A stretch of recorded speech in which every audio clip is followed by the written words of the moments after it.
ابھی آپ نے مثالی نوجوان قوم اس تعلق سے آپ نے ایک وقی گراں قدر خطاب سماعت فرمایا ہے۔ اقبال نے کہا تھا خدا کا فضل بے گوہر نہیں میں، خدا کا فضل بے گوہر نہیں میں، غلام تغرل و سنجر نہیں میں، جہاں بینی میری فطرت ہے لیکن کسی جمشید کا ساغر نہیں میں۔ آپ کی ایک شخصیت ہے، آپ مسلمان ہیں، اس کے ساتھ آپ نوجوان ہیں، صالح معاشرے کی قیادت آپ کے ذمے ہے کہ آپ ایک نوجوان ہو کر ایک صالح معاشرے کی تشکیل کریں اور ایک نیا مستقبل امت کو دیں۔ آپ اس کے معمار ہیں اور جو ہے آپ کی ذمہ داری ہے، اور ایک نوجوان جو اپنی جوانی کے مرحلے میں ہوتا ہے اس کی زندگی میں جوش ہوتا ہے، ولولہ ہوتا ہے، جذبہ ہوتا ہے، حوصلہ ہوتا ہے، ہمت ہوتی ہے، جرأت ہوتی ہے، شجاعت ہوتی ہے، بہادری کے جوہر ہوتے ہیں۔ اگر یہ صالح نوجوان معاشرے میں اچھا کردار ادا کرے تو یقین جانیے اس کی زندگی ایسی ہوگی جس کو محمد رسول اللہ صلی اللہ علیہ وسلم نے کہا ہے وہ شاب النشا فی عبادت اللہ، اللہ کے عرش کے سائے کے نیچے اس صالح نوجوان کو اللہ تعالیٰ اپنے عرش کے سائے کے نیچے جگہ دے گا۔ میرے بھائیوں، آپ اس خطاب سے نصیحت حاصل کریں، خاص طور سے ہمارے نوجوان ساتھی۔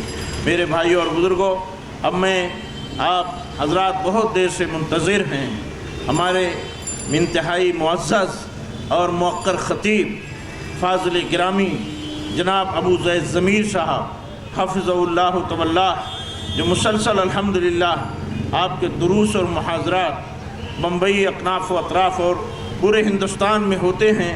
الحمدللہ ایک سنجیدہ ماحول، ایک بہترین گفتگو، صداقت پر مبنی، حوالوں کے ساتھ، بغیر کسی بغیر دلیل کے کوئی بات نہیں، اس لیے جادو وہ جو سر چڑھ کر بولے۔ اب میں اپنے انتہائی فاضل خطیب کو آواز دوں گا کہ آپ آئیں اور عظمت سنت کے تعلق سے آپ کا خطاب ہوگا، آپ اس کو بغور سماعت فرمائیں اور انتہائی دل جمعی کے ساتھ آپ بیٹھے رہیں۔ شیخ کا خطاب ہوگا اور انتہائی وقیح اور گراں خطاب ہوگا۔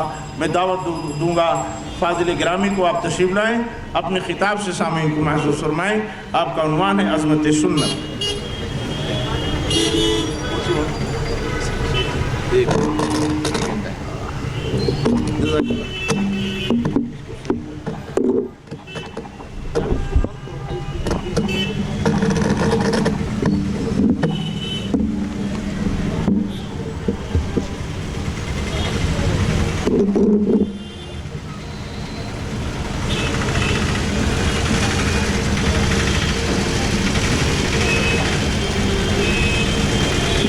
الحمد لله نحمده ونستعينه ونستغفره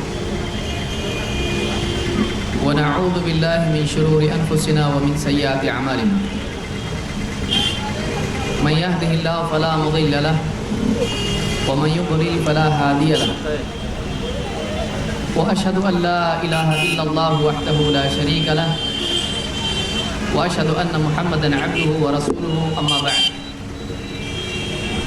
فإن خير الحديث كتاب الله وخير الهدي هدي محمد صلى الله عليه وسلم، وشر الأمور محدثاتها وكل محدثة بدعة وكل بدعة ضلالة وكل ضلالة في النار۔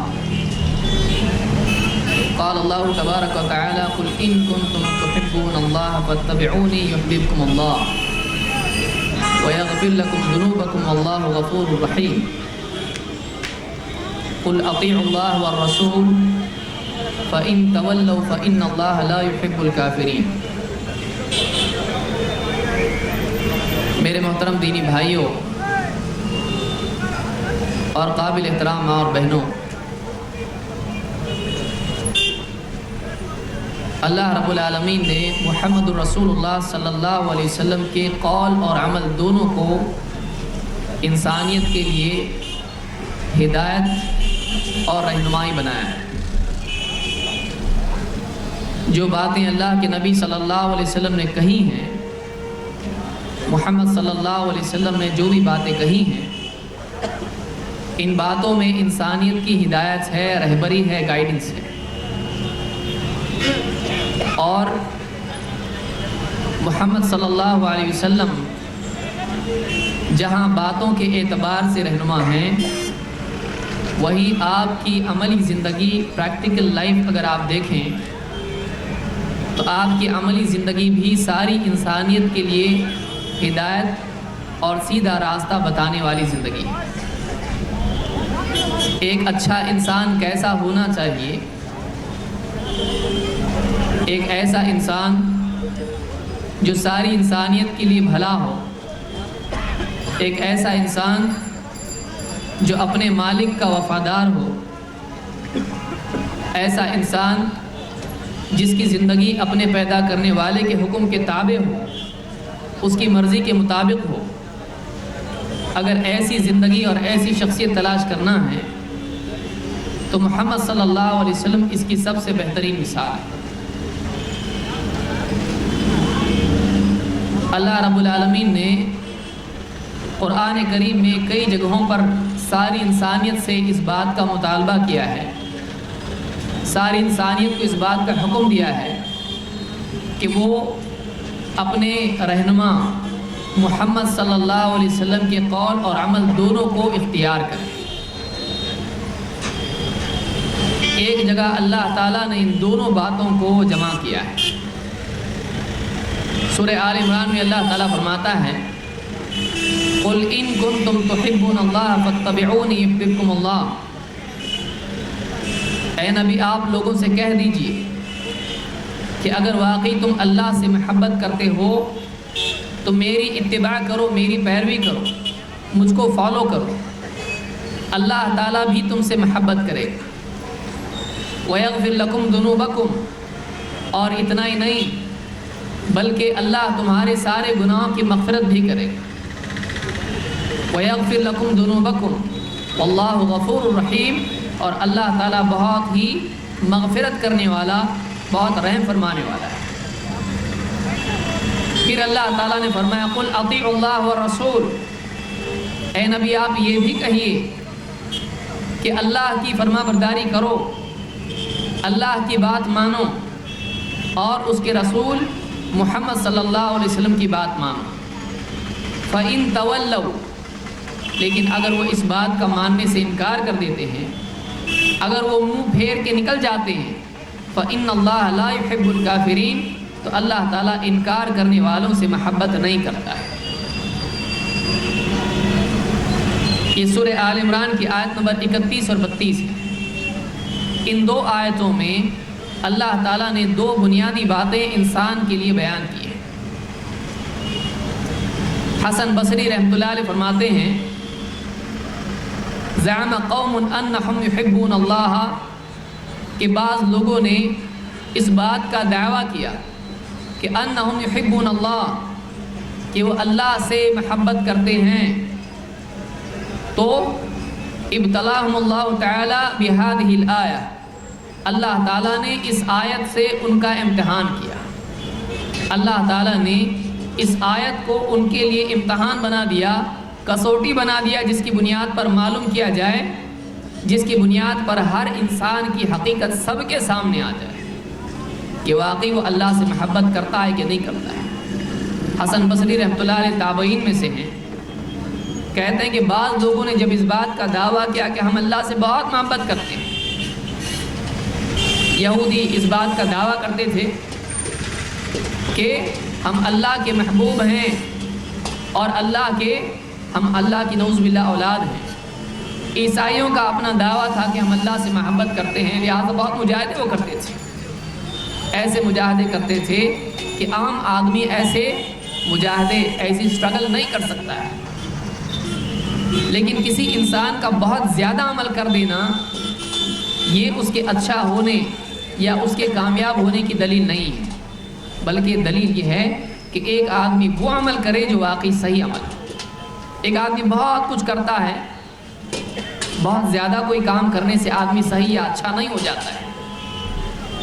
آدمی صحیح یا اچھا تب ہوتا ہے جب وہ کرے جو کرنا چاہیے۔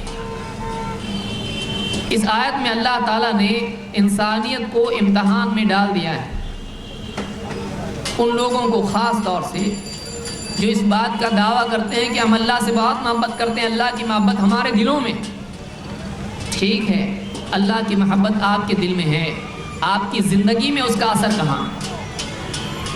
صرف دل کا معاملہ نہیں، بلکہ دل اگر صاف ہے تو زندگی بھی صاف ہونا چاہیے۔ دل میں اللہ کی محبت اگر ہے تو زندگی میں بھی نبی صلی اللہ علیہ وسلم کی سنت ہونا چاہیے، صرف دعووں سے کام نہیں چلتا ہے۔ اسی لیے حسن بصری رحمۃ اللہ علیہ کا قول بہت ہی جامع قول ہے، اور ابن کثیر نے اپنی تفسیر ابن کثیر میں اس کو ذکر کیا ہے۔ کہتے ہیں کہ بعض لوگوں نے اس بات کا دعویٰ کیا کہ ہم اللہ سے محبت کرتے ہیں، اللہ تعالیٰ نے ان کو اس امتحان میں ڈال دیا اس آیت کے ذریعے سے کہ اگر واقعی اللہ سے محبت کرتے ہو تو پھر میری اتباع کرو۔ لہٰذا جو انسان اللہ سے محبت کرتا ہے، اس محبت کا ثبوت، اس دعوے کی دلیل اس کو پیش کرنی پڑے گی، اور اس دعوے کی دلیل کیا ہے؟ وہ اپنی زندگی میں محمد الرسول اللہ صلی اللہ علیہ وسلم کی سنتوں کو جگا دے، بلکہ اپنے ظاہر و باطن، اپنی سوچ اور عمل، اپنی پوری زندگی کو محمد صلی اللہ علیہ وسلم کی تعلیمات کے تابع کرے۔ جب آدمی ایسا کرے گا تو نہ صرف یہ کہ اس کی محبت، اس کا دعویٰ اللہ کی محبت کا اللہ کے ہاں مقبول ہوگا، بلکہ اس کی جزا میں اللہ تعالیٰ خود اس سے محبت کرے گا۔ اللہ نے فرمایا کہ ان کنتم تحبون اللہ فاتبعونی یحببکم اللہ، اگر تم اللہ سے محبت کرتے ہو تو میری پیروی کرو، میری اتباع کرو، اللہ بھی تم سے محبت کرے گا۔ ابن کثیر رحمۃ اللہ علیہ فرماتے ہیں کہ بعض علماء کا کہنا ہے اس آیت کے ضمن میں، بعض علماء نے کہا کہ لیس الشأن ان تحب انما الشأن ان تحب۔ آپ دیکھیے جملہ کتنا چھوٹا ہے لیکن بہت ہی جامع جملہ ہے۔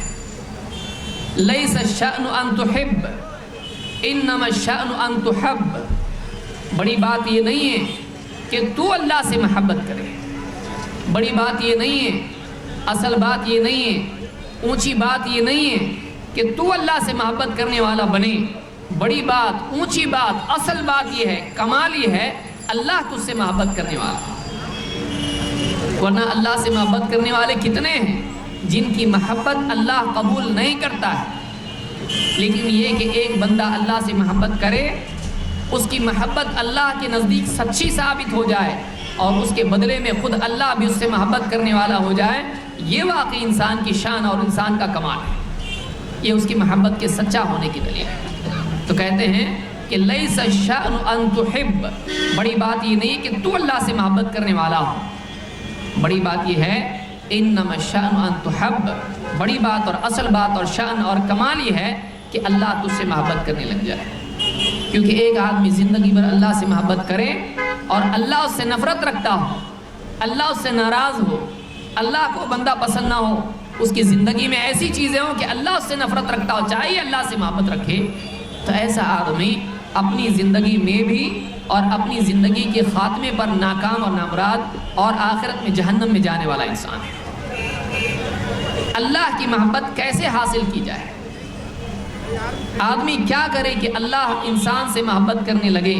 اگر اس سوال کا جواب کہیں تلاش کرنا ہے تو اس آیت میں ہم کو اجمال میں مختصر الفاظ میں اللہ تعالیٰ نے اس کا جواب دے دیا ہے کہ اے نبی آپ کہیے کہ اگر واقعی تم اللہ سے محبت کرتے ہو تو میری اتباع کرو، میری پیروی کرو، مجھ کو فالو کرو، اللہ بھی تم سے محبت کرے گا۔ اور اتنا ہی نہیں کہ اللہ تم سے حال کے اعتبار سے مغفرت کرے گا، بلکہ تمہارا ماضی جو پچھلی زندگی تم نے گزاری اس زندگی میں اور نبی کی اتباع کرنے میں جو کمی کوتاہی تم سے ہوگی، کرتے کرتے جو کمیاں تمہارے اندر رہ جائیں گی، وَيَغْفِرْ لَكُمْ ذُنُوبَكُمْ، اللہ تمہاری گناہوں کی مغفرت بھی کرے گا۔ اللہ غفور رحیم، اور اللہ بڑا گناہوں کا معاف کرنے والا، اللہ بڑا گناہوں کی مغفرت کرنے والا، اور اللہ تعالیٰ بہت رحم کرنے والا ہے۔ اللہ ایسا نہیں ہے کہ ایک بندہ اپنی طاقت کے بقدر اللہ کے محبوب نبی محمد صلی اللہ علیہ وسلم کی پیروی کرے، پھر اللہ تعالیٰ اس کے اس جذبے، اس کے اس عمل کے بدلے میں اس کو جہنم میں ڈال دے۔ ایسا نہیں ہو سکتا ہے۔ اللہ تعالیٰ نیکیوں کا بڑا قدردان ہے۔ ما یفعل اللہ بعذابکم ان شکرتم وآمنتم، اللہ تعالیٰ فرماتا ہے اللہ تم کو عذاب دے کے کیا کرے گا؟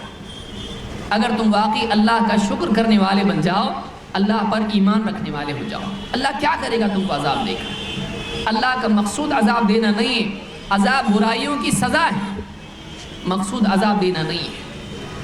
اگر ایک انسان واقعی اللہ کی نعمتوں پر شکر کرنے والا بن جائے اور اللہ پر ایمان لے آئے اور ان باتوں پر ایمان لے آئے جن پر ایمان لانے کے لیے اللہ نے کہا ہے، اگر اس کی زندگی میں اللہ کی نعمت پر شکر آ جائے، اللہ اس کو عذاب نہیں دے گا۔ اور اللہ کی بہت بڑی نعمت محمد صلی اللہ علیہ وسلم ہے، جنہوں نے انسانیت کو گمراہی سے ہدایت کی طرف لایا اور انسانیت کو بتایا کہ واقعی اللہ کو راضی کرنے والی زندگی کون سی ہے۔ اگر اس نعمت کی آدمی قدر کرتا ہے، ایسا آدمی اللہ کے ہاں قابل قدر ہے۔ اگر اس نعمت کی آدمی قدر نہیں کرتا ہے، ایسا آدمی اللہ کے نزدیک قابل قدر نہیں ہے۔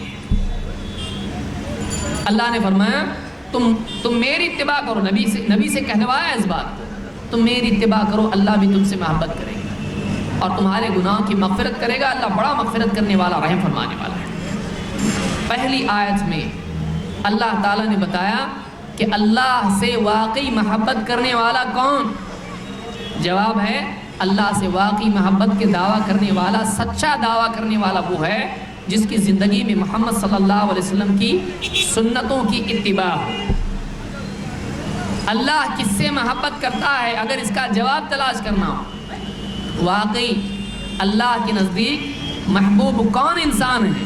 جواب اس آیت میں موجود ہے، جس کی زندگی میں محمد صلی اللہ علیہ وسلم کی سنتوں کی اتباع ہے، ایسا انسان اللہ کے نزدیک محبوب انسان ہے۔ اللہ کا پیارا بندہ وہ ہے جس کی زندگی میں پیارے رسول کی سنتیں ہیں۔ اگلی آیت میں اللہ نے دوسری بات بتائی، اگلی آیت میں اللہ نے بتایا اللہ کس سے محبت نہیں کرتا ہے۔ لیکن دو آیتیں ہیں، پہلی آیت میں بتایا کہ اللہ کس سے محبت کرتا ہے، اور دوسری آیت میں اللہ نے بتایا اللہ کس سے محبت نہیں کرتا ہے۔ قل اطیعوا اللہ والرسول، اے نبی آپ کہیے کہ اللہ کی فرما برداری کرو، اللہ کا حکم مانو اور رسول کا بھی حکم مانو۔ قل اطیعوا اللہ والرسول فإن تولوا فإن اللہ لا يحب الکافرین۔ لیکن اگر یہ منہ پھیر کے نکل جاتے ہیں، اگر اللہ کی بات ماننے سے انکار کر دیتے ہیں، اگر رسول کی بات ماننے سے انکار کر دیتے ہیں، ان کے سامنے اللہ کی آیت رکھی جائے نہیں مانتے، ان کے سامنے رسول کی حدیث رکھی جائے نہیں مانتے ہیں، سارے دعوے اپنی جگہ۔ اللہ نے فرمایا کہ اگر یہ اللہ کی بات، رسول کی بات، اس کو پیٹھ دکھا کے نکل جاتے ہیں، ماننے سے انکار کر دیتے ہیں، اللہ نے فرمایا فَإِنَّ اللَّهَ لَا يُحِبُّ الْكَافِرِينَ، تو اللہ تعالیٰ انکار کرنے والوں سے بالکل محبت نہیں کرتا ہے۔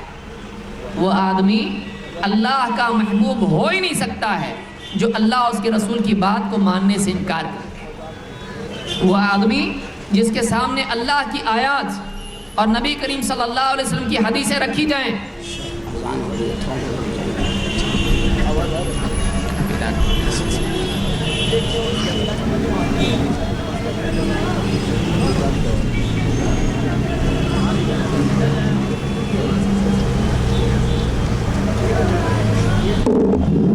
السلام علیکم محترم حضرات، ایسا کہ جماعت بیان ختم ہونے کے بعد یعنی 10 بجے کے بعد ادا کی جائے گی، اس لیے آپ سبھی حضرات سکون و اطمینان سے بیٹھے رہیں۔ ابھی جو اذان ہو رہی ہے اس کا آپ جواب دیں۔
قل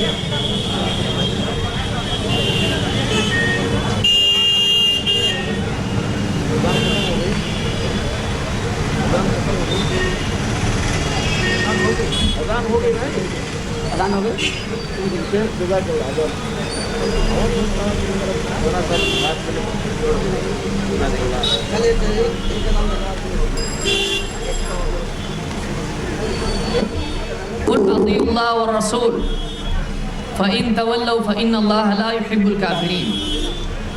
اللہ تعالیٰ نے اس آیت میں فرمایا کہ اللہ کی فرما برداری کرو، اس کے رسول کی فرما برداری کرو، اور پھر اے نبی اگر یہ پیٹھ پھیر کے نکل جاتے ہیں، ماننے سے انکار کر دیتے ہیں، تو اللہ تعالیٰ انکار کرنے والوں سے محبت نہیں کرتا ہے۔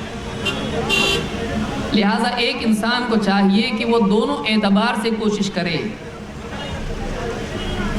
اگر اس کے دل میں اللہ کی محبت ہے اور واقعی اللہ سے محبت کرتا ہے تو اس کا ثبوت دینے کا بہترین طریقہ یہ ہے کہ وہ اللہ کے نبی صلی اللہ علیہ وسلم کی زندگی دیکھے اور آپ کی زندگی میں جو سنتیں ہیں آپ کا طرز عمل خود اختیار کرے۔ نبی صلی اللہ علیہ وسلم کی زندگی دیکھ کر اپنے آپ کو آپ کے طریقے پر، آپ کی سنتوں پر ڈالنے والا بنے۔ کوئی بات اللہ کی اور اس کے رسول صلی اللہ علیہ وسلم کے سامنے آ جائے، کوئی حکم اللہ کا سنے، کوئی حکم نبی صلی اللہ علیہ وسلم کا سنے، آیت اللہ کی طرف سے، اللہ کی کوئی قرآن کی آیت اس کو سنے، اس کو پڑھے، اللہ کے نبی صلی اللہ علیہ وسلم کی کوئی حدیث پڑھے یا سنے، فوراً دل کے اندر اس کے لیے قبول ہونا چاہیے، اس کے لیے انکار نہیں ہونا چاہیے۔ اگر دل کے اندر وہ اس کو یہ سمجھتا ہے کہ یہ میری مرضی کے خلاف ہے اور اس کو قبول نہیں کرتا ہے، ایسا آدمی تمام تر دعووں کے باوجود، چاہے دنیا میں اس کا نام کسی بھی لسٹ میں ہو، اللہ کے نزدیک ایسا انسان اللہ کے ہاں مجرم ہے، انکار کرنے والا ہے۔ لہٰذا ان دو آیتوں میں یہ بات معلوم ہوئی کہ اللہ کے نبی صلی اللہ علیہ وسلم کا قول اس کو قبول کرنا لازم ہے، اپنے ایمان کی دلیل اور حفاظت ہے، اور اللہ کے نبی صلی اللہ علیہ وسلم کی عملی زندگی کو اختیار کرنا، آپ کی سنتوں کا پابند ہو جانا اللہ کے نزدیک محبوب بننے کا سب سے بہترین طریقہ اور یقینی طریقہ ہے۔ تو نبی صلی اللہ علیہ وسلم کے قول اور آپ کے عمل کو اپنی زندگی میں انسان کو چاہیے کہ وہ رہنما حیثیت دے، اس کے بغیر اللہ کے ہاں مقرب وہ نہیں بن سکتا ہے۔ لہذا کوئی انسان اس وقت تک کہ ولی نہیں بن سکتا ہے، اللہ کا مقرب نہیں بن سکتا ہے، جب تک کہ اس کی زندگی میں کتاب و سنت کی پیروی، کتاب و سنت کی اتباع نہ۔ کتاب و سنت کو چھوڑ کر کوئی آدمی اللہ کا مقرب بن جائے، ایسا نہیں ہو سکتا ہے، ایسا نہیں ہو سکتا ہے۔ گویا کہ کتاب و سنت کی اتباع، نبی صلی اللہ علیہ وسلم کی سنتوں کی پابندی، یہ ولایت کی سب سے اہم اور پہلی سیڑھی ہے۔ اس کے بغیر سارے مراحل، انسان ان تمام مراحل سے محروم ہو جائے گا۔ یہ پہلی اور سب سے بنیادی چیز ہے۔ اللہ کے نبی صلی اللہ علیہ وسلم کا حکم ماننا کتنا ضروری ہے، آپ کی بات کو تسلیم کرنا یہ جنت میں داخلے کی لازمی شرط ہے، اور نبی صلی اللہ علیہ وسلم کی بات کی خلاف ورزی کرنا یہ ایک انسان کو جنت سے محروم کرنے والا عمل ہے۔ ایک حدیث میں جس کو امام البخاری نے روایت کیا ہے، اللہ کے نبی صلی اللہ علیہ وسلم فرماتے ہیں کل امتی یدخلون الجنت الا من ابا، میرا ہر امتی جنت میں جائے گا سوائے اس کے جس نے انکار کر دیا۔ امام ابن حبان نے اپنی صحیح میں یہ حدیث مزید ان الفاظ کے ساتھ ذکر کی ہے کہ صحابہ نے پوچھا، بخاری کے الفاظ تو ہیں کہ قالوا یا رسول اللہ ومن یأبا، اے اللہ کے رسول بھلا انکار کون کر سکتا ہے، بھلا کون انکار کر سکتا ہے۔ ابن حبان کے الفاظ ہیں قالوا یا رسول اللہ ومن یأبا ان يدخل الجنہ، اے اللہ کے رسول جنت میں جانے سے بھلا کون انکار کر سکتا ہے۔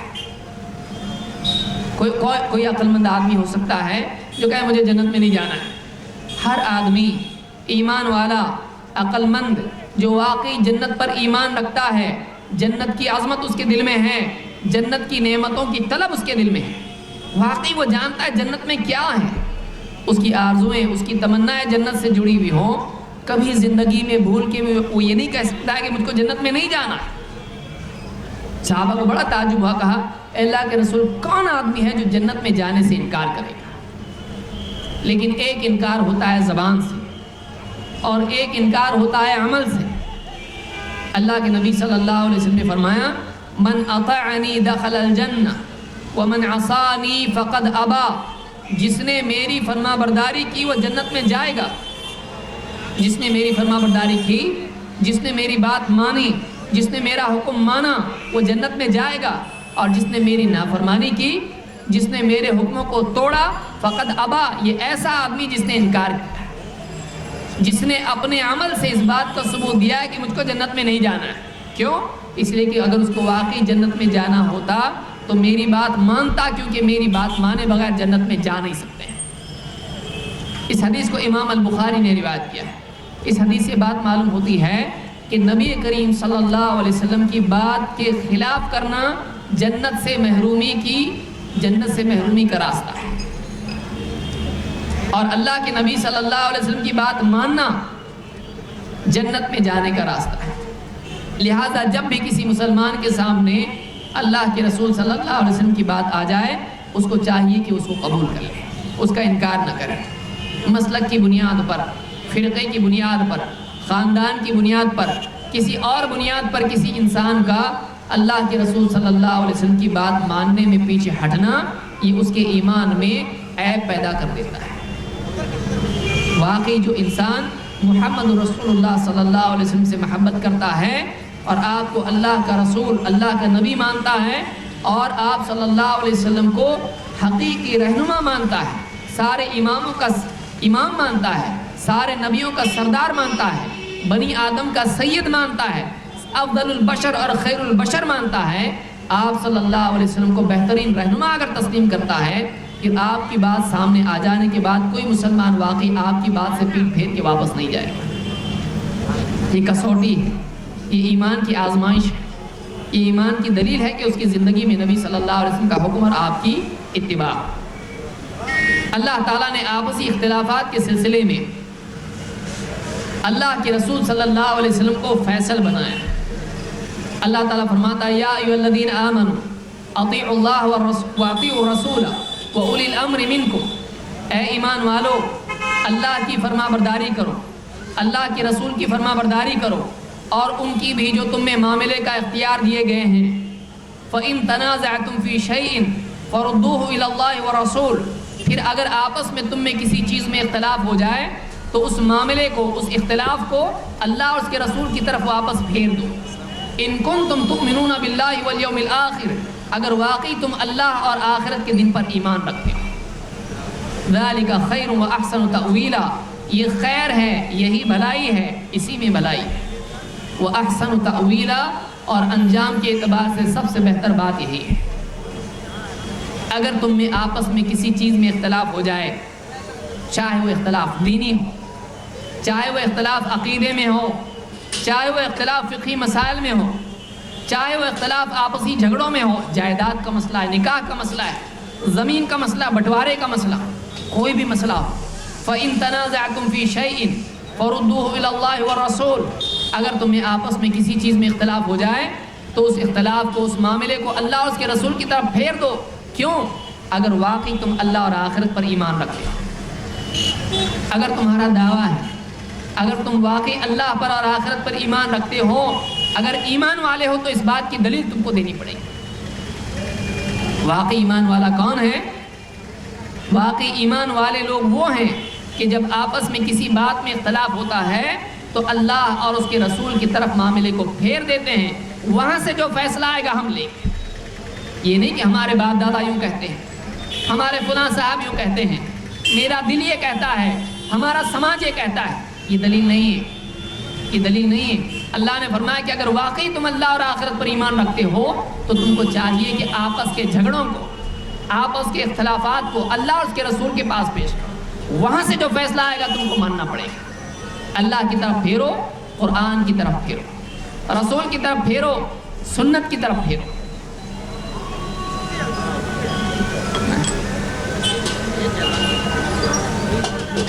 تو اگر واقعی ایک انسان اللہ اور آخرت کے دن پر ایمان رکھتا ہے تو اس انسان پر، اس مسلمان پر لازم ہے کہ وہ اپنی زندگی کے تمام معاملات کو اور آپس میں اختلافات کو کتاب و سنت کی طرف پھیر دیں۔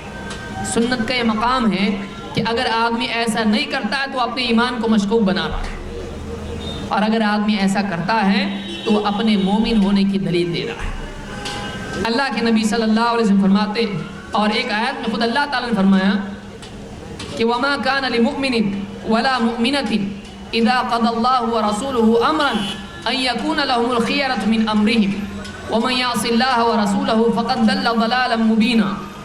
سورہ الاحزاب میں اللہ تعالیٰ نے فرمایا کہ کسی مومن مرد کے لیے اور کسی مومنہ عورت کے لیے ہرگز اس بات کی گنجائش نہیں ہے کہ اللہ اور اس کا رسول کسی معاملے میں فیصلہ دے دیں، اذا قضى اللہ ورسولہ امرا ان یکون لهم الخیرۃ من امرہم، کہ ان کو اپنے اس معاملے میں، اس کیس میں، اس مسئلے میں جس میں اللہ اور اس کے رسول کی طرف سے فیصلہ آ چکا ہے، ان کو کوئی اختیار باقی نہیں۔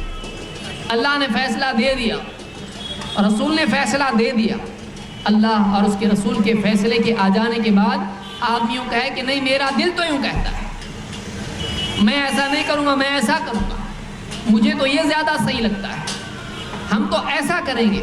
اگر کوئی آدمی اللہ اور اس کے رسول کے فیصلے کے آ جانے کے بعد اپنے دل پر یا کسی اور معاملے کو دیکھ کر اس کو ترجیح دے، اللہ تعالیٰ فرماتا ہے مومن اور مومنہ کا طریقہ ایسا نہیں ہوتا ہے۔ وَمَا كَانَ لِمُؤْمِنٍ وَلَا مُؤْمِنَةٍ، کسی مومن مرد کے لیے، کسی مومنہ عورت کے لیے ہرگز اس بات کی گنجائش نہیں کہ اذا قضى اللہ ورسولہ امرا، کہ اللہ اور اس کا رسول کسی مسئلے میں فیصلہ دے دے، ان یکون لهم الخیرۃ من امرہم، اس معاملے میں، اپنے معاملے میں ان کو کوئی اختیار باقی رہ جائے۔ ہمارے پاس کوئی اختیار باقی نہیں رہتا ہے جب اللہ اور اس کے رسول کا فیصلہ آتا ہے، ہمارے پاس کوئی چوائس نہیں رہتی۔ جب تک فیصلہ نہیں آیا چوائس تھی، یہاں جاؤں یا وہاں جاؤں، یہ کروں یا یہ کروں، یہ کروں یا نہیں کروں، اختیار باقی تھا۔ لیکن جب اللہ کا حکم آ گیا، جب رسول کا فیصلہ آ گیا، اب انسان کا اختیار ختم ہو جاتا ہے۔ اللہ اور اس کے رسول کے فیصلے کے بعد انسان کو اختیار باقی نہیں رہتا ہے۔ ان یکون لهم الخیرۃ من امرہ ومن یعص اللہ ورسولہ فقد ضل ضلالا مبینا، اور جو اللہ اور اس کے رسول کی نافرمانی کرے ایسا آدمی کھلی گمراہی میں جا پڑا۔ اللہ تعالیٰ نے گمراہ کس کو کہا ہے؟ ہمارے ہاں پر گمراہ کون ہوتا ہے؟ جو سماج کے رواج کے مطابق نہ چلے۔ ہمارے یہاں گمراہ وہ ہوتا ہے جو بڑے بزرگوں کی نہ مانے۔ واقعی گمراہ کون ہے؟ اللہ تعالیٰ نے فرمایا وَمَن يَعْصِ اللَّهَ وَرَسُولَهُ فَقَدْ ضَلَّ ضَلَالًا مُبِينًا، جو اللہ اور اس کے رسول کی نافرمانی کری ہے کھلی گمراہی میں جا پڑا۔ ہاں اگر بڑے بزرگ اللہ اور اس کے رسول کی بات کرتے ہیں تو سر آنکھوں پہ، لیکن بڑے سے بڑی شخصیت بھی اگر اللہ اور اس کے رسول کی بات سے ہٹ کر بات کرے، اللہ نے فرمایا کہ جس نے اللہ اور اس کے رسول کی نہیں مانی کھلی گمراہی میں جا پڑا۔ اب آدمی خود چنے کہ وہ کس کو چنتا ہے، آدمی خود دیکھے کہ اس کا انتخاب کیا ہے، وہ اللہ اور اس کے رسول کو چنتا ہے یا اس کے مقابلے میں سماج کو چنتا ہے، باپ دادوں کو چنتا ہے یا کسی اور شخصیت کو چنتا ہے۔ آدمی خود دیکھے اس نے کس کو چنا ہے، اپنی زندگی میں بڑا مقام اس نے کس کو دیا ہے۔ بلکہ اللہ تعالیٰ نے نہ صرف یہ کہ ایمان والوں کا طریقہ یہاں پر بتلایا، بلکہ اللہ تعالیٰ نے ایسے لوگوں کے ایمان ہی کی نفی کی ہے، ایسے لوگوں کے ایمان ہی پر سوال کھڑا کر دیا ہے جو لوگ اللہ کے رسول صلی اللہ علیہ وسلم کے فیصلے پر راضی نہ ہوں۔ اللہ رب العالمین نے قرآن کریم میں فرمایا، سورہ نساء میں فرمایا فَلَا وَرَبِّكَ لَا يُؤْمِنُونَ حَتَّى يُحَكِّمُوكَ فِي مَا شَجَرَ بَيْنَهُمْ ثُمَّ لَا يَجِدُوا فِي أَنفُسِهِمْ حَرَجًا مِّمَّا قَضَيْتَ وَيُسَلِّمُوا تَسْلِيمًا۔ فَلَا وَرَبِّكَ، ہرگز نہیں اے نبی، آپ کے رب کی قسم۔ آپ بتائیں، خود اللہ اپنی قسم کھا کے بیان کر رہا ہے، فَلَا وَرَبِّكَ، اے نبی ایسا نہیں جیسا لوگ سمجھتے ہیں، فَلَا وَرَبِّكَ، ہرگز نہیں، وَرَبِّكَ لَا يُؤْمِنُونَ، آپ کے رب کی قسم وہ لوگ ایمان والے ہو ہی نہیں سکتے۔ کون لوگ ایمان والے نہیں ہو سکتے؟ کن کے بارے میں اللہ قسم کھا کے کہہ رہا ہے کہ وہ لوگ ایمان والے نہیں ہو سکتے؟ معلوم ہے کسی کا دعویٰ ایمان والا ہونے کا، لیکن اللہ تعالیٰ اس دعوے کی تردید کر رہا ہے، اللہ انکار کر رہا ہے کہ وہ لوگ ایمان والے نہیں ہو سکتے ہیں۔ کون لوگ ہیں یہ؟ اللہ تعالیٰ نے اسی آیت میں ان لوگوں کا حال بیان کیا ہے اور ان کے بارے میں تفصیل بیان کی کہ یہ کون لوگ ہیں۔ فَلَا وَرَبِّكَ لَا يُؤْمِنُونَ، اے نبی آپ کے رب کی قسم وہ ایمان والے نہیں ہو سکتے ہیں۔ حَتَّى يُحَكِّمُوكَ فِي مَا شَجَرَ بَيْنَهُمْ، یہاں تک کہ وہ اپنے آپسی جھگڑوں میں اے نبی آپ کو فیصلہ کرنے والا تسلیم نہ کر لیں، آپ کو جج نہ بنائیں، آپ کو فیصلہ کرنے والا مان نہ لیں، وہ ایمان والے ہو نہیں سکتے ہیں۔ نمبر 1، حَتَّى يُحَكِّمُوكَ فِي مَا شَجَرَ بَيْنَهُمْ، واقعی ایمان والا وہ ہے کہ اپنے آپسی اختلافات میں جب فیصلے کا وقت آتا ہے تو اتھارٹی اللہ کے نبی صلی اللہ علیہ وسلم کو مانتا ہے۔ حَتَّى يُحَكِّمُوكَ فِي مَا شَجَرَ بَيْنَهُمْ، پھر ثُمَّ لَا يَجِدُوا فِي أَنفُسِهِمْ حَرَجًا مِّمَّا قَضَيْتَ، نبی کو فیصلہ کرنے والا بنایا، اب نبی فیصلہ کرے۔ جب نبی نے فیصلہ کر دیا ثُمَّ لَا يَجِدُوا فِي أَنفُسِهِمْ حَرَجًا مِّمَّا قَضَيْتَ، نبی کے فیصلے سے اپنے دل میں کوئی تنگی محسوس نہ کرے۔ نبی کا فیصلہ سن لیا، خود جا رہا تھا کہیں اور، نبی کی حدیث سے، نبی کے فیصلے سے معلوم ہوا کہ یہ غلط ہے۔ اگر دل میں تنگی محسوس ہوتی ہے کہ نبی نے میرے خلاف کیسے فیصلہ دے دیا، دل میں نبی کی بات ماننے کے لیے تنگی پیدا ہوتی ہے، اپنے طرز عمل کے خلاف نبی کی بات سن کر دل میں تھوڑی سی ناپسندیدگی آ جاتی ہے، دل میں ماننے کے مزاج میں کمی آ جاتی ہے۔ ثم لا يجدوا في انفسهم حرجا مما قضيت، وہ ایمان والے نہیں ہو سکتے ہیں جب تک کہ وہ آپ کے فیصلے سے اپنے دل میں کوئی تنگی نہ پائیں۔ وَيُسَلِّمُ تسلیما، اور پھر 3، آپ کی بات کو پوری طرح تسلیم کر لیں، اپنے دل میں نہیں، اپنے دل میں بھی اور اپنی عملی زندگی میں بھی۔ یہ نہیں کہ دل میں کہہ دیا ہاں لیکن پھر زندگی بھی اسی پر باقی ہے اور عملاً نبی کے فیصلے کا نفاذ نہ کرے۔ تو 3 باتیں ہیں جو انسان کے ایمان کی دلیل ہیں، اور ایسے لوگوں کے ایمان کی اللہ نے نفی کی ہے جو نبی کو اپنے معاملات میں فیصلے کے لیے جج نہ بنائیں۔ 2، نبی کا فیصلہ آنے کے بعد دل میں تنگی محسوس کریں، اور 3، فیصلہ آ جانے کے بعد اس فیصلے کو نافذ کرنے میں رکاوٹیں پیدا کریں۔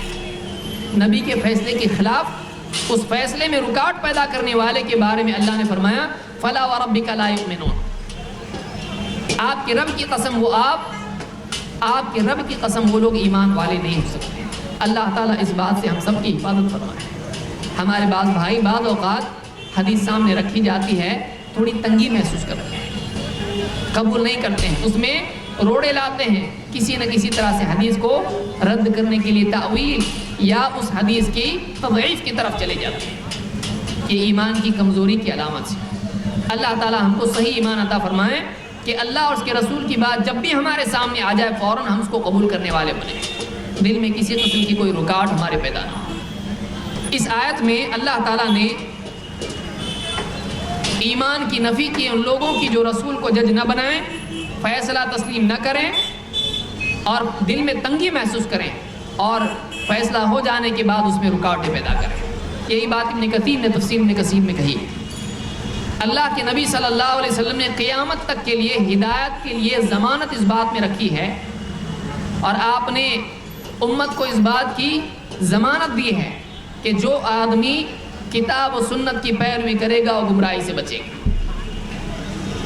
آپ نے ایک حدیث میں بتلایا کہ امت میں 73 فرقے ہوں گے، اور بہت سارے مسلمان اس کو جانتے ہیں، اور بہت ساری زبانوں پر یہ بات ہوتی ہے کہ ہاں 73 فرقے تو ہونے والے، لیکن آپ دیکھیے کہ وہ جو 72 فرقے ہیں جو گمراہ فرقے ہیں، اور وہ جو ایک ہدایت یافتہ فرقہ ہے، ایک جماعت، ایک فرقہ، ایک گروہ، وہ کون ہے؟ اللہ کے نبی صلی اللہ علیہ وسلم نے گمراہی سے بچنے کے لیے کس چیز کو ضمانت قرار دیا ہے؟ کیا کرنے والا، کس چیز کو تھامنے والا گمراہی سے بچے گا؟ آپ نے فرمایا ترکت فیکم شیئین، میں اپنے بعد 2 چیزیں چھوڑے جا رہا ہوں۔ ترکت فیکم شیئین، میں نے اپنے بعد 2 چیزیں چھوڑی ہیں، لن تضلوا بعدہما، ان 2 چیزوں کے بعد تم ہرگز گمراہ نہیں ہوگے۔ کوئی آدمی گمراہی سے بچنا چاہتا ہے کیا کرنا پڑے گا؟ لن تضلوا بعدہما، ان دو چیزوں کے بعد تم گمراہ نہیں ہو. وہ دو چیزیں کیا ہیں؟ آپ نے فرمایا کتاب اللہ و سنتی، کتاب اللہ و سنتی. میں نے کیا چھوڑا ہے؟ میں نے اللہ کی کتاب چھوڑی ہے اور میں نے اپنا طریقہ، اپنی سنت چھوڑی ہے. کتاب اللہ و سنتی، اللہ کا کلام اور نبی کریم صلی اللہ علیہ وسلم کی سنت، یہ دو چیزیں میں اپنے پیچھے چھوڑے جا رہا ہوں. اگر ان دونوں کو تم تھامے رہو گے گمراہ نہیں. وَلَن يَتَفَرَّقَ حَتَّى يَرِدَ عَلَيَّ الْحَوْض، اور یہ دونوں چیزیں الگ نہیں ہوں گی. ایسا نہیں کہ کسی زمانے میں قرآن کافی ہو جائے اور حدیث کی ضرورت نہ رہے، ایسا نہیں ہو، بلکہ دونوں ساتھ ساتھ رہیں گے یہاں تک کہ دونوں حوض پر مجھ پر پیش کیے جائیں. امام الحاکم نے اپنی المستدرک میں اس کو روایت کیا اور یہ سند کے اعتبار سے صحیح روایت ہے. اس حدیث سے بات معلوم ہوئی کہ قیامت تک کتاب و سنت باقی رہیں گے، اور قیامت تک کے لیے اللہ کے نبی صلی اللہ علیہ وسلم نے گمراہی سے بچنے کے لیے کتاب و سنت کا حکم دیا ہے کہ میں اپنے بعد دو چیزیں چھوڑ رہا ہوں. قیامت تک کی بات ہو رہی ہے. وَلَن يَتَفَرَّقَ حَتَّى يَرِدَ عَلَيَّ الْحَوْض، حوض کوثر پر مجھ پر یہ چیزیں پیش کی جائیں گی، الگ نہیں ہوں گی. قیامت تک کے لیے کتاب و سنت کی پیروی کا حکم یہاں مل رہا ہے. اگر کوئی آدمی کتاب و سنت میں سے دو میں سے کوئی ایک بھی چھوڑ دیتا ہے وہ گمراہ ہے. کیوں؟ اس لیے کہ آپ فرما رہے ہیں گمراہ نہیں ہوں گے جب تک کہ ان دونوں کو تھامے رہو. ان دو چیزوں کے بعد تم گمراہ نہیں ہو سکتے. لہٰذا کسی انسان کو اگر گمراہی سے بچنا ہے اس کے لیے اللہ کے نبی صلی اللہ علیہ وسلم کی سنت اور اللہ کا کلام ہے، کتاب و سنت اس کے لیے لازم ہے. اس کو تھامے بغیر آدمی ہدایت پر نہیں رہ سکتا ہے. اسی طرح سے ایک حدیث میں جس کو امام احمد اور الدارمی نے روایت کیا ہے، اس حدیث کو امام احمد اور دارمی نے روایت کیا ہے اپنی سنن میں. اس حدیث سے ایک بہت اہم بات کیا معلوم ہوتی ہے؟ آج ایک آدمی سنت پر کیوں نہیں آتا ہے؟ بھائی فلاں صاحب ایسا کہتے ہیں، فلاں صاحب ایسا کرتے ہیں، فلاں صاحب اتنے بڑے ہیں. کوئی نہ کوئی شخصیت انسان کے سامنے ہوتی ہے، اس بڑی شخصیت کی عظمت تلے ایک انسان سنت کو چھوڑنے کی جرت کر بیٹھتا ہے اور اس کو احساس بھی نہیں ہوتا ہے. اللہ کے نبی صلی اللہ علیہ وسلم نے اس حدیث میں جو آگے میں ابھی بیان کرنے والا ہوں، اس حدیث میں اللہ کے نبی صلی اللہ علیہ وسلم نے شخصیت اور سنت دونوں کا فرق بتایا ہے کہ شخصیت میں اور سنت میں اگر چننے کا موقع ہے تو تم کو کس کو چننا چاہیے اور گمراہی کیا چننے میں آتی ہے. اللہ کے نبی صلی اللہ علیہ وسلم فرماتے ہیں لو بدا لکم موسیٰ واتبعتموہ وترکتمونی لضللتم عن سواء السبیل. اگر آج موسیٰ ظاہر ہو جاتے، لو بدا لکم موسیٰ، موسیٰ علیہ السلام کی وفات ہو چکی ہے. موسیٰ علیہ السلام اللہ کے رسول تھے. موسیٰ علیہ السلام اللہ سے کلام کرنے والے تھے اور خود اللہ ان سے کلام کرتا تھا.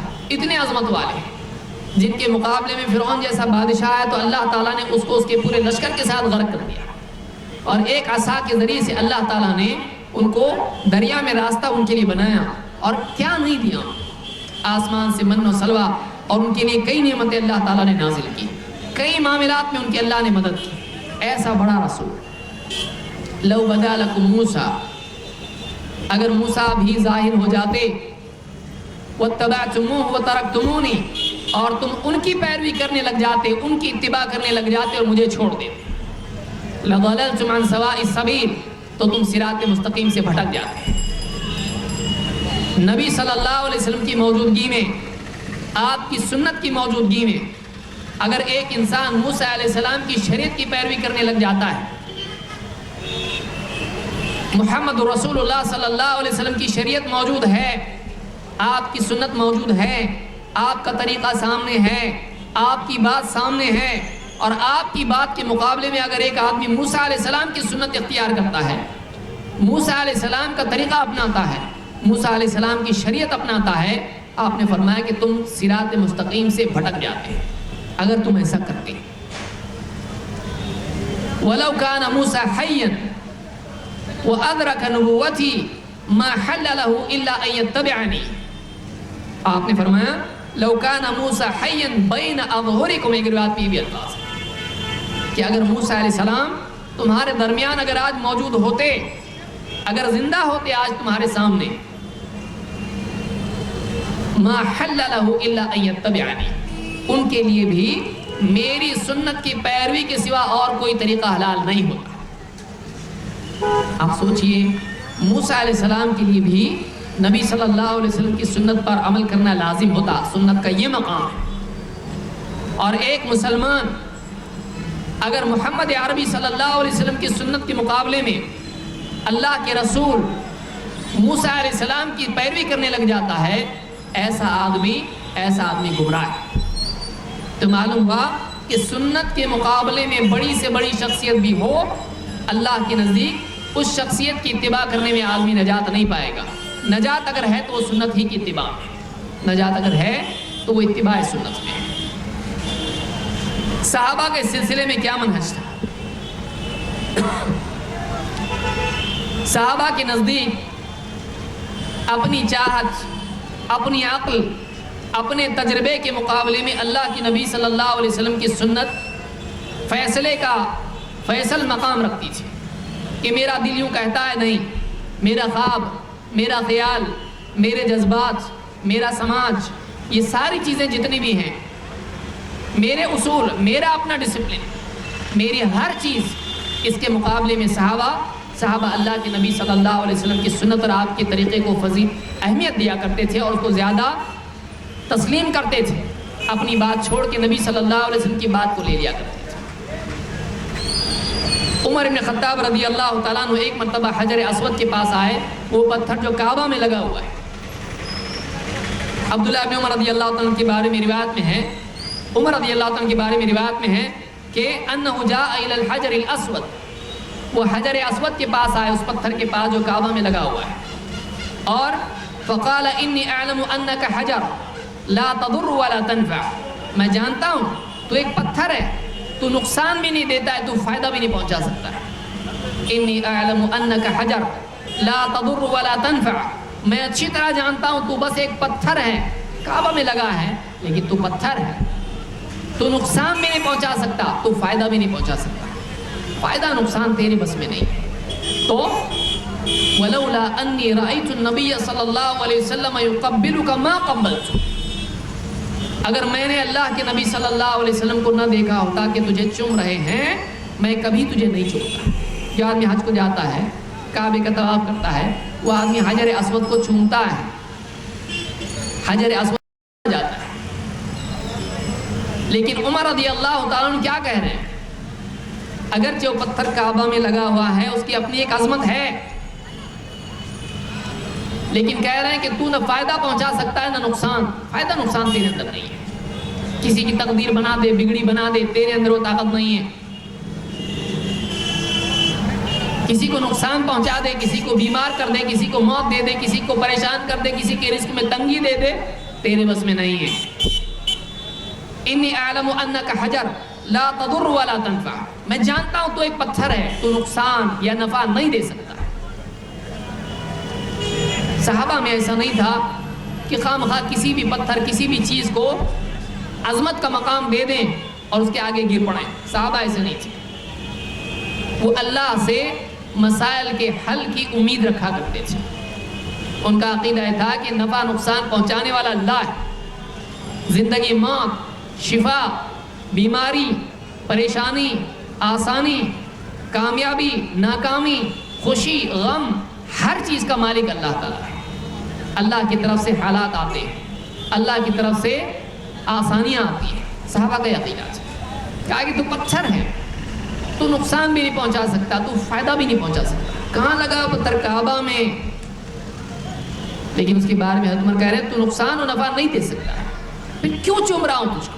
جواب انہوں نے دیا، ولولا انی رأیت النبی صلی اللہ علیہ وسلم یقبلک ما قبلت، اگر میں نے اللہ کے نبی صلی اللہ علیہ وسلم کو تجھے چومتا نہ دیکھا ہوتا تو تجھے میں کبھی نہیں چومتا۔ صحابہ کا اصول یہ تھا کہ جو عمل نبی نے نہیں کیا ہے ہم نہیں کریں گے۔ اگر نبی نے چوما نہیں ہوتا تو میں نہیں چومتا، میں عظمت کی وجہ سے تجھے چومنے والا نہیں بنتا۔ کعبہ میں لگا اس لیے چوم لوں؟ نہیں، میں نے نبی کو دیکھا اس لیے میں تجھے چومتا ہوں۔ نبی کی سنت ہے، نبی سے ثبوت ہے نبی صلی اللہ علیہ وسلم کا عمل ہے، آپ کی سنت ہے، آپ کا طریقہ ہے، یہ ہمارے نبی نے کیا اس لیے میں کر رہا ہوں۔ میرے عقل تو کہہ رہی کہ نہیں کرنا چاہیے، لیکن ہمارے نبی نے تجھ کو چوما ہے اس لیے میں چوم رہا ہوں، نبی کی اتباع میں عمل میں کر رہا ہوں، ورنہ میں نہیں کر رہا۔ وَلَوْلَا أَنِّي رَأَيْتُ النَّبِيَّ صلی اللہ علیہ وسلم يُقَبِّلُكَ مَا قَبَّلْتُ، اگر میں نے اللہ کے نبی صلی اللہ علیہ وسلم کو تجھے چومتا نہ دیکھا ہوتا تو میں کبھی تجھے نہیں چومتا، میں نے نبی کو دیکھا اس لیے ایسا کر رہا ہوں۔ امام البخاری اور مسلم دونوں نے کتاب الحج میں اس کو روایت کیا ہے۔ معلوم ہوا کہ صحابہ کے نزدیک نبی کریم صلی اللہ علیہ وسلم کا کسی عمل کو نہ کرنے کی دلیل تھا، اور آپ کا کسی عمل کو کرنے کی دلیل تھا، کہ اگر نبی نہیں کرتے تو میں نہیں کرتا، نبی نے کیا تو میں کر رہا ہوں۔ دیکھیے اس کو کہتے ہیں اتباع۔ ہمارے یہاں کیا ہوتا ہے، نبی نے کیا ہو نہ کیا ہو ہم کریں گے اس لیے کہ ہم کو صحیح لگتا ہے، نہیں، دین ہمارے لیے تختہ مشق نہیں ہے۔ اپنی طرف سے کوئی بھی دین میں ہم جھومر لگا دیں، دین ایسی چیز نہیں ہے، دین ہمارے گھر کی طرح نہیں ہے، دین اللہ کا دین ہے، اپنی طرف سے اس میں کمی بیشی اضافہ تبدیلی نہیں کر سکتے ہیں، اپنی طرف سے دین میں رنگ نہیں بھر سکتے ہیں، دین اپنی اصل شکل میں باقی رکھنا اتنا ہی ضروری ہے جتنا دین پر چلنا ضروری ہے۔ یہی وجہ ہے کہ اللہ کے نبی صلی اللہ علیہ وسلم نے فرمایا کہ من عمل عملا لیس علیہ امرنا فہو رد، جو ایسا عمل کرے جس کو کرنے کے لیے ہم نے کہا ہی نہیں ہے وہ رد ہو جائے۔ من احدث فی امرنا ھذا ما لیس منہ فہو رد، جو ہمارے اس دین میں کوئی ایسی چیز نکالے جو اس میں نہیں تھی وہ رد کر دی جائے۔ چاہے کتنا ہی مجاہدہ آدمی کرے، اگر سنت کے مطابق وہ مجاہدہ نہیں ہے اللہ تعالیٰ اس مجاہدے کو قبول نہیں کرے گا۔ قبولیت عمل کے لیے ضروری ہے کہ مطابقت اس کی ہو سنت سے، وہ سنت کے مطابق، تبھی جا کے اللہ کے نزدیک عمل قبول ہوگا۔ اس سلسلے میں شخصیت کے مقابلے میں سنت کو ترجیح دینے کی مثال علی بن ابی طالب رضی اللہ تعالیٰ سے بھی ملتی ہے۔ آپ جانتے ہوں گے کہ عثمان بن عفان رضی اللہ تعالیٰ عنہ حج تمتع سے منع کرتے تھے۔ ایک روایت جس کو امام البخاری نے کتاب الحج میں ذکر کیا ہے، مروان بن حکم کہتے ہیں شہدت عثمان و علی رضی اللہ عنہما، میں حاضر تھا عثمان رضی اللہ تعالیٰ عنہ اور علی رضی اللہ تعالیٰ عنہ کے پاس، وعثمان ينهى عن المتعة وأن يجمع بينهما، حضرت عثمان رضی اللہ تعالیٰ عنہ حج تمتع سے منع کر رہے تھے اور اس بات سے منع کرتے تھے کہ حج اور عمرہ کو جمع نہیں کرنا چاہیے، یہ کہتے تھے۔ فلما رأى علی، جب حضرت علی نے دیکھا کہ یہ تو منع کر رہے ہیں حج تمتع سے، حج اور عمرے کو جمع کرنے سے منع کر رہے ہیں، فلما رأى علی احل بہما لبیک بعمرۃ وحجۃ، حضرت علی نے کیا کیا، جب دیکھا یہ منع کر رہے ہیں تو کہا لبیک بحجۃ وعمرۃ، حج اور عمرہ دونوں کا لبیک، حج اور عمرہ دونوں کو جمع کیا، اور قال، جواب کیا دیا، اور اپنے عمل کے لیے کیا کہا ما کنت لأدع سنت النبی صلی اللہ علیہ وسلم لقول احد، میں اللہ کے نبی صلی اللہ علیہ وسلم کی سنت کو کسی کے کہنے کی وجہ سے نہیں چھوڑ سکتا، کسی کے قول کی وجہ سے، کسی اور کی بات کی وجہ سے میں اللہ کے نبی صلی اللہ علیہ وسلم کی سنت کو نہیں چھوڑ سکتا۔ یہ صحابہ کا منہج ہے، یہی اہل حدیث کا منہج ہے کہ ہم دیکھیے علی رضی اللہ عنہ کا جو منہج ہے وہی ہمارا بھی منہج ہونا چاہیے، وہی ہمارا بھی اصول ہونا چاہیے۔ کیا جواب دیا، کتنے پیارے الفاظ ہیں، آپ سوچئے، کہہ رہے ہیں کہ ما کنت لأدع سنت النبی صلی اللہ علیہ وسلم لقول احد، میں کسی کے قول کی وجہ سے، فلاں ابن فلاں کے قول کی وجہ سے میں اللہ کے نبی صلی اللہ علیہ وسلم کی سنت کو نہیں چھوڑ سکتا۔ نبی کی سنت چھوڑنے کے لیے نہیں ہے، کسی اور کی بات کی بنیاد پر اگر کوئی آدمی نبی کی بات کو چھوڑ دے، کسی اور کے طریقے کی بنیاد پر نبی صلی اللہ علیہ وسلم کی سنت اور طریقے کو چھوڑ دے، اس آدمی کو اپنے ایمان کا جائزہ لینا چاہیے، اس آدمی کو غور کرنا چاہیے کہ اس نے کس کو چھوڑا اور کس کو چنا۔ نبی کو چھوڑا جا سکتا ہے، نبی کی بات کو چھوڑا جا سکتا ہے، نبی کی سنت کو چھوڑا جا سکتا ہے، جو آدمی نبی صلی اللہ علیہ وسلم کی بات اور آپ کی سنت کو چھوڑے وہ اپنے ایمان کا جائزہ ہے، کیسے چھوڑ دیا تھا۔ لہٰذا اس حدیث سے معلوم ہوا کہ صحابہ اللہ کے نبی صلی اللہ علیہ وسلم کے مقابلے میں کسی اور کی بات کو ترجیح نہیں دیتے تھے، وہ شخصیت اور سنت میں سنت کو چنتے تھے۔ اس جملے کو یاد رکھیں، اور یہی مومن کا بھی طریقہ ہونا چاہیے۔ صحابہ شخصیت اور سنت کے مقابلے میں ان دونوں میں سے جب انتخاب کرتے تھے، شخصیت اور سنت میں سے چننے کا موقع آتا تھا، صحابہ شخصیت کو نہیں چنتے تھے بلکہ اللہ کے نبی صلی اللہ علیہ وسلم کی سنت کا انتخاب کرتے تھے۔ یہی ہر مسلمان کا طریقہ ہونا چاہیے۔ آئیے ہم دیکھتے ہیں کہ ائمہ کرام جو 4 امام ہیں، اس سلسلے میں ان کے اقوال کیا ہیں۔ امام ابو حنیفہ رحمۃ اللہ علیہ جو ایک بڑے امام گزرے ہیں، ان کے بارے میں ابن عابدین کہتے ہیں صح عن الامام، یعنی امام ابو حنیفہ رحمۃ اللہ علیہ سے صحیح سند سے صحیح طور پر یہ بات ثابت ہے، انہ قال، انہوں نے کہا اذا صح الحدیث فهو مذہبی، جب کوئی حدیث صحیح ثابت ہو جائے تو وہی میرا مذہب ہوتا ہے۔ معلوم ہوا کہ امام ابو حنیفہ کے نزدیک اگر مذہب بنانے لائق کوئی حدیث ہوتی ہے تو وہ صحیح ہوتی ہے۔ ان کا بھی عمل یہی تھا، ان کا بھی اصول یہ تھا کہ اپنا مذہب اگر بنانے کے لیے دلیل چاہیے تو وہ صحیح حدیث ہونا چاہیے۔ اذا صح الحدیث فهو مذہبی۔ رد المحتار کے حاشیے میں ابن عابدین نے اس کو ذکر کیا ہے۔ اسی طرح سے امام ابو حنیفہ رحمۃ اللہ علیہ حدیث کے سلسلے میں فرماتے ہیں لم تزل الناس فی صلاح ما دام فیہم من یطلب الحدیث، لوگ ہمیشہ بھلائی کے ساتھ رہیں گے جب تک ان میں حدیث مانگنے والا، حدیث طلب کرنے والا باقی رہے گا۔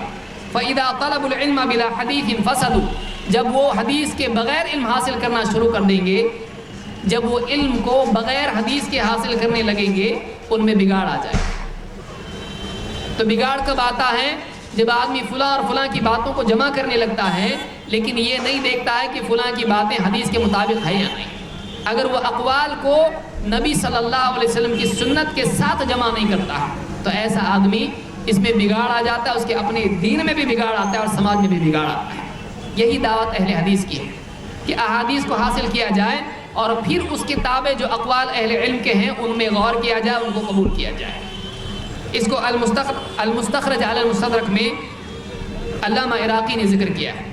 اسی طرح سے امام مالک رحمۃ اللہ علیہ فرماتے ہیں کہ لیس احد بعد النبی صلی اللہ علیہ وسلم الا ویؤخذ من قوله ویترک الا النبی صلی اللہ علیہ وسلم، لوگوں میں کوئی بھی ایسا نہیں ہے کہ جس کی ساری باتیں لے لی جائیں۔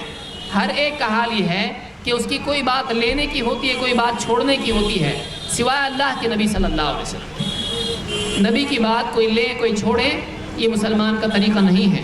ہاں دوسروں کی باتوں میں ایسا ہو سکتا ہے کیونکہ ان کی بات میں صحیح اور خطا دونوں ہوتا ہے، لیکن نبی صلی اللہ علیہ وسلم کی کوئی بات لی جائے کوئی چھوڑی جائے ایسا نہیں ہوتا ہے، آپ کی ساری باتیں لینے کی ہوتی ہیں۔ اس کو ابن عبد البر نے جامع بیان العلم میں ذکر کیا ہے۔ اسی طرح سے ابن وہب کہتے ہیں کنا عند مالک فذکرت السنہ، ہم امام مالک کے پاس بیٹھے ہوئے تھے، امام مالک بڑے امام گزرے ہیں 4 اماموں میں سے، کہتے کہ ہم امام مالک کے پاس بیٹھے ہوئے تھے، میں نے سنت کا تذکرہ چھیڑ دیا، فذکرت السنہ فقال مالک، امام مالک نے کیا کہا، اور کتنا عمدہ جملہ ہے، اب غور کریں۔ امام مالک نے کہا السنۃ سفینۃ نوح، السنۃ سفینۃ نوح من رکبها نجا ومن تخلف عنها غرق۔ امام مالک نے کیا کہا، سنت نوح علیہ السلام کی کشتی ہے، جو آدمی اس کشتی میں سوار ہو گیا وہ بچ گیا، اور جو آدمی اس میں سوار ہونے سے بچ گیا، سنت کی کشتی میں بیٹھنے سے بچ گیا، جو آدمی اس سے محروم رہا وہ ڈوب جائے گا۔ اس کو امام خطیب البغدادی نے تاریخ بغداد میں اس کو ذکر کیا ہے۔ تو معلوم ہوا کہ امام مالک کے نزدیک سنت کی حیثیت نوح علیہ السلام کی کشتی کی طرح ہے، جو بھی آدمی سنت اختیار نہیں کرے گا وہ ڈوب جائے گا، وہ برباد ہوگا۔ اسی طرح سے امام شافعی فرماتے ہیں اجمع المسلمون على ان من استبانت له سنت رسول اللہ صلی اللہ علیہ وسلم لم يكن له ان يدعاها لقول احد من الناس، سارے مسلمانوں کا اس بات پر اجماع ہو چکا ہے کہ جس انسان کے سامنے اللہ کے نبی صلی اللہ علیہ وسلم کی سنت واضح ہو کر آ جائے، وہ سمجھ لے کہ واقعی سنت یہ ہے، اس کے سامنے سنت ثابت ہو جائے، نبی کا طریقہ واضح ہو جائے، اس کے لیے یہ جائز نہیں ہے کہ وہ کسی اور کے قول کی وجہ سے نبی کی سنت چھوڑ دے۔ اس کو اعلام الموقعین میں ابن القیم نے ذکر کیا ہے۔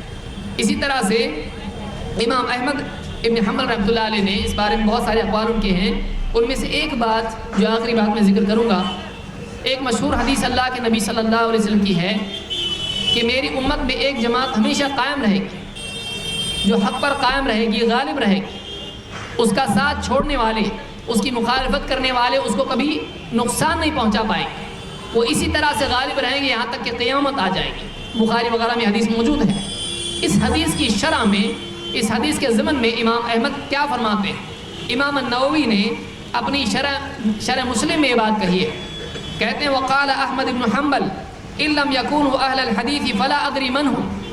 امام احمد بن حنبل نے کہا کہ اگر اس جماعت، اس گروہ سے مراد اہل الحدیث نہیں ہے تو میں نہیں جانتا اور کون ہے۔ اس گروہ سے مراد اگر اہل الحدیث نہیں ہے تو پھر میرے علم میں اور کوئی نہیں ہے، اس لائق اور کوئی نہیں ہے سوائے اہل حدیث کے۔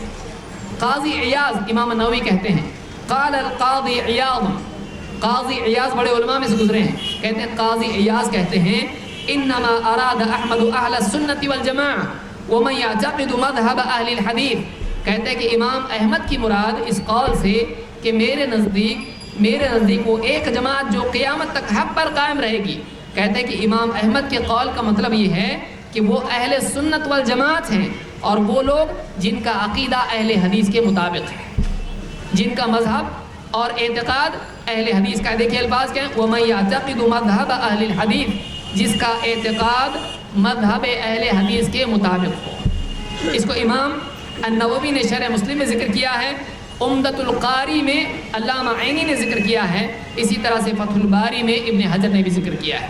اس سے معلوم ہوتا ہے کہ صحیح طریقہ یہی ہے کہ ایک آدمی اپنی زندگی میں سب سے بڑا مقام کتاب و سنت کو دے، دلیل کو دے۔ شخصیات کا احترام اپنی جگہ ہے، لیکن شخصیات فی نفسی حجت اور دلیل نہیں ہوتے ہیں۔ جو شخصیت دلیل کے تابع ہے اس شخصیت کی بات تسلیم کی جائے گی، لیکن اگر کسی بڑی سے بڑی شخصیت کی بات یا اس کا عمل اللہ اور اس کے رسول کی بات یا رسول صلی اللہ علیہ وسلم کی سنت کے مطابق نہ ہو بلکہ اس سے ٹکراتا ہو، ایسی صورت میں شخصیت کے احترام کے باوجود اس کی بات اور اس کے عمل کو چھوڑنا پڑے گا اور کتاب و سنت کو اختیار کرنا پڑے گا۔ اسی میں نجات ہے، اسی میں فلاح ہے، اسی میں سماج اور معاشرے میں اتحاد پیدا ہو سکتا ہے، اور یہی وہ چیز ہے جس سے اللہ کا تقرب حاصل کیا جا سکتا ہے۔ اللہ تعالی ہم کو کتاب و سنت کا علم حاصل کرنے اور اخلاص کے ساتھ اس پر پوری طرح سے عمل کرنے کی توفیق عطا فرمائے۔ اقول قولی ھذا واستغفر اللہ لی ولکم۔